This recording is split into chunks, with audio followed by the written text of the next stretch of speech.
Democratic party जिंदाबाद, जम्मू और Kashmir peoples democratic party जिंदाबाद। जी आगे बढ़ो, हम तुम्हारे साथ हैं। मुल्क के मुसलमानों, हम तुम्हारे साथ हैं। मुल्क के मुस्लिम बिल मंजूर नहीं, मंजूर नहीं, मंजूर नहीं। बाबू बाजी आगे बढ़ी,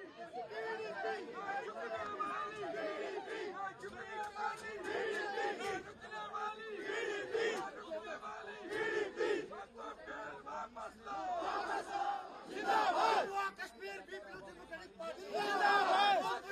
वापस करो, मंजूर नहीं, मंजूर नहीं। वापस करो, वापस करो, वक्फ बिल वापस करो। वक्फ बिल मंजूर नहीं, मंजूर नहीं, मंजूर नहीं, मंजूर नहीं, मंजूर नहीं। गुंडागर्दी नहीं चलेगा, गुंडागर्दी रखने वाली बीडीपी, रखने वाली बीडीपी, रखने वाली बीडीपी, रखने वाली बीडीपी, रखने वाली बीडीपी, रखने वाली। भारतीय जनता पार्टी जिनका बुनियादी मकसद है, जो हम देख रहे हैं मुल्क में जिस इस वक्त जो मुसलमानों के तई जो रवैया भारतीय जनता पार्टी की सरकार ने रखा है, वो काबिल मजम्मत है।